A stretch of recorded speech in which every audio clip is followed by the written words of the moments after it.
నరసరావుపేట మండలం జొన్నలగడ్డ గ్రామంలో వేంచేసి ఉన్న శ్రీ షిరిడి సాయిబాబా మందిర 25వ వార్షికోత్సవం సందర్భంగా ఆలయాన్ని రంగులతో తీర్చిదిద్దుతున్నారు. ఈ నెల 18వ తేదీ ఆలయ వార్షికోత్సవం సందర్భంగా వివిధ ప్రత్యేక పూజలు, అభిషేకాలు జరుగుతాయని జొన్నలగడ్డ షిరిడి సాయిబాబా భక్త సేవా సంఘ సభ్యులు తెలిపారు.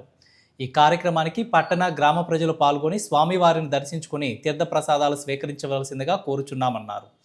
మే 18వ తేదీ శ్రీ షిరిడి సాయిబాబా మందిరం వార్షికోత్సవం సందర్భంగా భక్తులకు అన్నదాన కార్యక్రమం కూడా ఏర్పాటు చేశామని కమిటీ సభ్యులు తెలిపారు. జొన్నలగడ్డ షిరిడి సాయిబాబా మందిరం నుంచి అందరికీ నమస్కారాలు తెలియజేసుకుంటున్నాము. అలాగే మన జొన్నలగడ్డలో వేంచేసి ఉన్నటువంటి శ్రీ షిరిడి సాయినాథుని మందిరం యొక్క 25వ వార్షికోత్సవం సందర్భంగా ఈ నెల 18వ తారీఖు మన ఈ బాబా మందిరంలో పొద్దున్నే తెల్లవారుజామున 4:30కి ఆ బాబావారిని కాకడహారతితో మేల్కొల్పి అనంతరం అభిషేక కార్యక్రమాలు, అలాగే సహస్రనామార్చన పూజా కార్యక్రమాలు జరుగుతాయి. ఆ తర్వాత మధ్యాహ్న హారతి ఉంటుంది. తదనంతరం వచ్చిన ప్రతి ఒక్కరికి భక్త మహాశయులందరికీ కూడా అన్నదాన కార్యక్రమం ఈ జొన్నలగడ్డ గ్రామంలో జరుగుతుంది.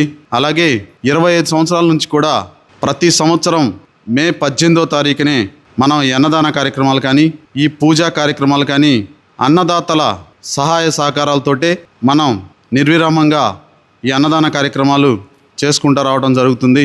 ఇందుకు సహకరిస్తున్నటువంటి సాయి భక్త సేవా సంఘం జొన్నలగడ్డ, అలాగే దాతలందరికీ కూడా మా మనస్ఫూర్తిగా మన ఈ జొన్నలగడ్డ షిరిడి సాయిబాబా మందిరం తరపున హృదయపూర్వక ధన్యవాదాలు తెలియజేసుకుంటున్నాము.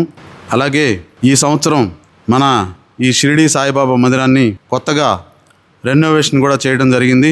అంటే కొత్తగా మన మందిరం వెలుపల మొత్తం టైల్స్ వేయటం కానీ, అలాగే కలర్స్ మొత్తం కూడా వేయటం జరిగింది.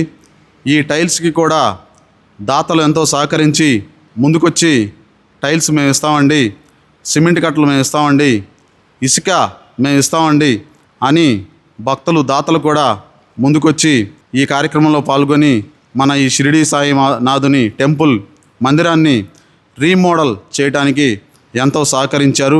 ఇందుకు సహకరించిన దాతలందరికీ కూడా మన మనస్ఫూర్తిగా మన ఈ జొన్నలగడ్డ షిరిడి సాయిబాబా మందిరం తరపున కృతజ్ఞతలు తెలియజేసుకుంటున్నాం.